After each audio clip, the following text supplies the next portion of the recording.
Cancer Journey Sharing in the Face of Remission, Breast Cancer, to be presented by Isabelita del Rosario. My breast cancer journey from fear to faith to freedom. Hello everyone. Good day to all of us. I'm Isabelita Kalingasan del Rosario, but most people call me Bilet. I'm 61 years old, retired grade school science teacher from Anilao, Lipa City, and a breast cancer survivor for more than 7 years. Today, I want to share with you my breast cancer journey. Not only the fear, pain, and the struggles, but the hope, healing, and lessons I gained along the way. I'm sharing this not just to look back, but to reach forward. To anyone facing this diagnosis, to those supporting a loved one, or simply to raise awareness of what this journey is really like. If you're facing this battle now, I hope my story brings you strength. On April 30, 2018, I was diagnosed with stage 2A left breast cancer. I was terrified, afraid of dying, but I chose to fight. It was a shocking event in my life, for I was not aware that this disease will afflict me. Way back 1988, when I was still single, I underwent fine needle aspiration and excision of my left and right breasts due to having fibrocystic changes. Based on the biopsy done, the doctor told me that the cysts were benign and nothing to worry about. After that, I have a regular schedule of mammography and ultrasound every year, and the results were fine.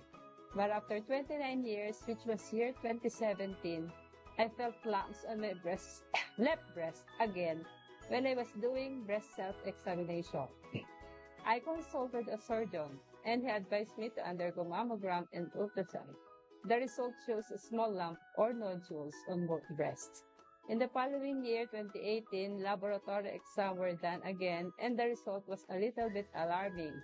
As the solid masses increased in size, I decided to schedule the excision of the lump on January 2018, right after knowing the result, so as to have peace of mind. However, it was postponed and rescheduled on February 18 due to many works in the school as a teacher. For the second time, the surgery was again postponed until it was finally scheduled on April 30, 2018 in Lipa Menix Medical Hospital. I felt relaxed and at peace during the time because the lump was already removed. But when the doctor informed me the result of the biopsy, I was shocked and cried. Invasive mammary carcinoma, background of ductal carcinoma in situ stage 2A was the histopathologic diagnosis.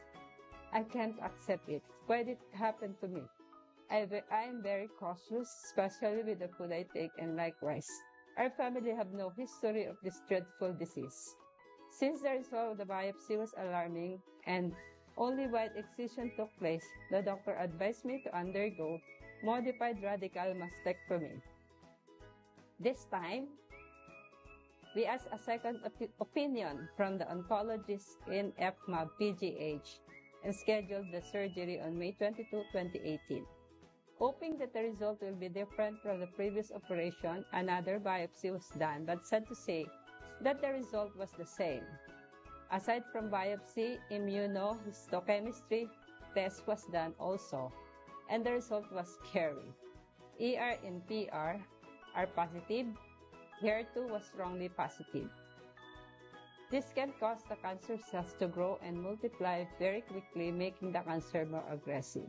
I felt depressed and lonely during the time, knowing that the treatment will be too long and costly. The journey was not easy. The treatment plan was aggressive and complicated.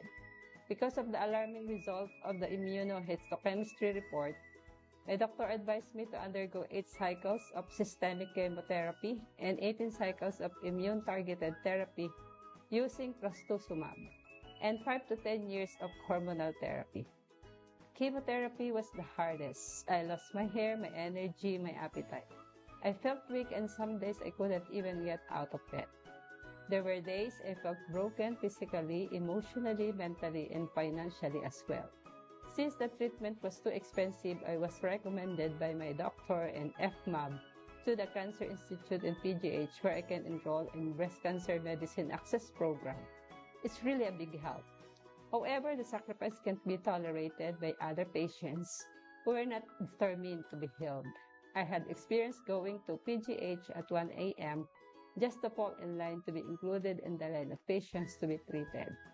Most of the time, medicine for targeted therapy was not available, so I need to ask help from the different agencies like DOH, PCSO, PAGCOR, DSWD, and others for medical assistance.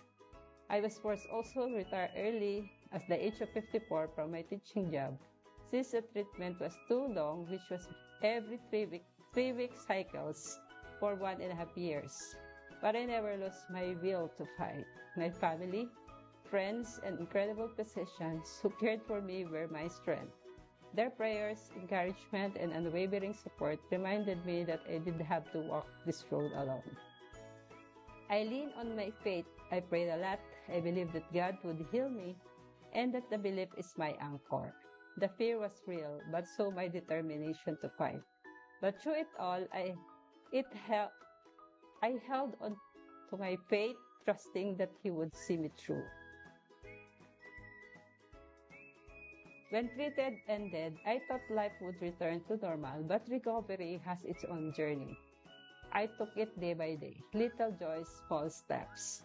My body was weak and had new fears, but slowly I started to gain my strength. I look forward to little things again, a good cup of coffee, a quiet morning, and seeing my plants grow in the garden.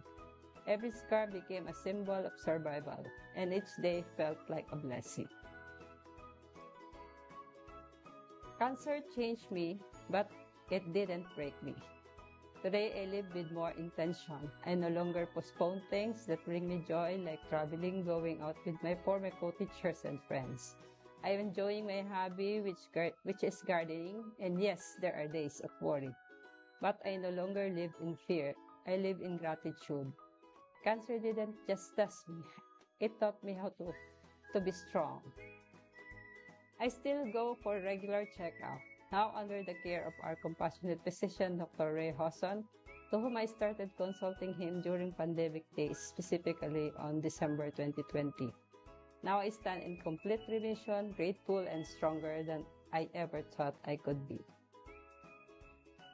I'm sharing my story because I want others to know that early detection and treatment saved my life. I hope it can inspire, educate, and bring awareness to others.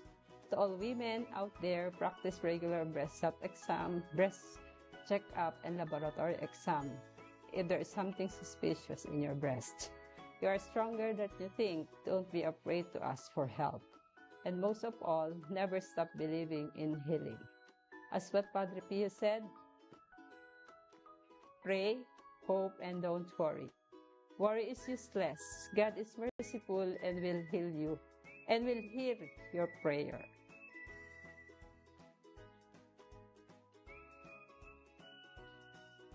Thank you for listening to my story. God bless us all.